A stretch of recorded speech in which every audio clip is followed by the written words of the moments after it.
Welcome to the Super Over. Jarrod Kimber here. Steve Harmison with me as well. Well, Shubman Gill absolutely ground England into the dust in every single way. Second most runs ever in a test match. We've seen a lot of him bat now.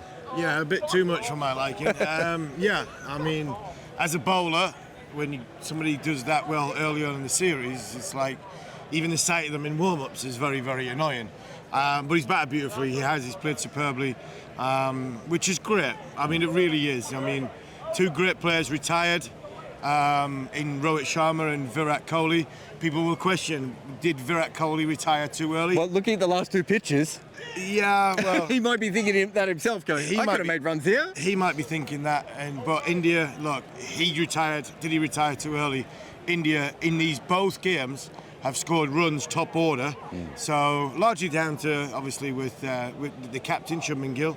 Has he retired too early? I don't think so. You know, when your time's done, your time's done. Somebody needs to take responsibility to step up the plate. And Shubman Gill has done that. Led from the front, led by example, and led with a weight of runs. It makes his job as a captain a whole lot more easier in your decision making when you've got the weight of runs that he's got on the board so far in these two games. Rishabh Pant threw his bat twice, was dropped twice, and was eventually caught. He's so incredible to watch because you can't look away from a single ball. Everything he does is so crazy. And, you know, that shot where he fell over and hit the ball into the crowd, you and I just looked at each other like, this is not normal. Yeah, health and safety has got to come into question with not only in the crowd, but actually on the field. Yeah, look, he is. He's box office. He's great to watch. Even Ben Stokes said before the Test match, he's great to watch, and he was. He came in just at the right time, and he give the innings a little bit of impetus. He give them that little bit of time to breathe, and he just give it what he normally does, which is try to push the game and fast forward. There was a moment. I'm just going to look at my notes because this is quite funny. Ollie Pope almost got hit in the head. Trying to field a ball because he lost it. And the next ball, Root bowled the ball off the pitch.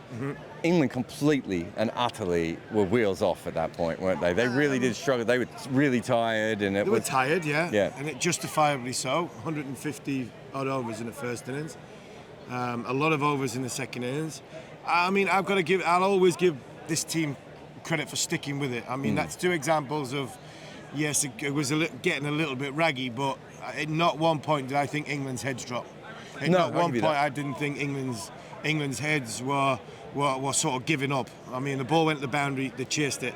Ollie Pope just didn't see it. It happens. When the sun goes down, and the lights were on as well, if you remember. So and he had his sunglasses on his head. There was lots of things going on. There was a lot of things going on. So from that point, I got to give Ben Stokes' team a huge amount of credit at sticking with it. They just had a bad 5 minutes. We all do that. I mean, I'll give them credit for going as far as they did. When they came out to bat, though, we weren't exactly sure what they were going to do. They decided to bat 100% normally, and that went very, very wrong. This is a new ball wicket. They got a lot of boundaries, but they lost a lot of wickets. They did.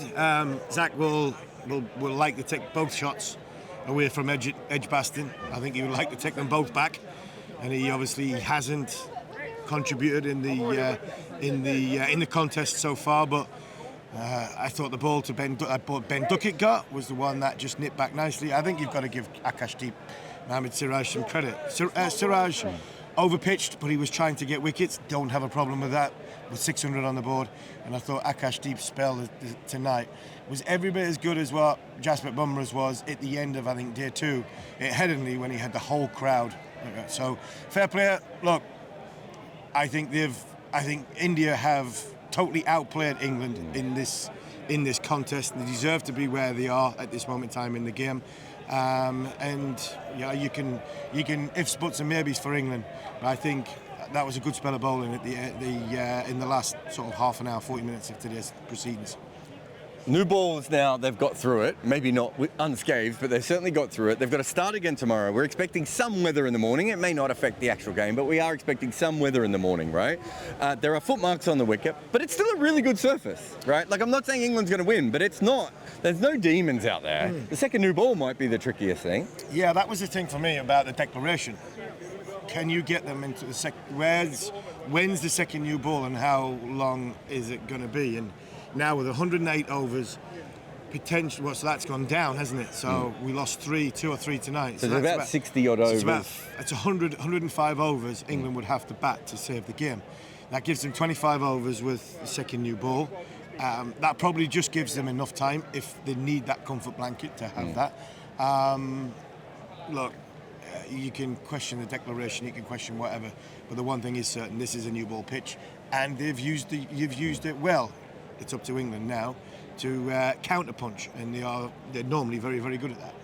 We'll see how it goes tomorrow. It's a very, very tiny, the tiniest chance that England do something special. They might do something special and still lose, of course, as well. But one thing we know about this Test match, it will almost definitely be entertaining. We'll see you tomorrow.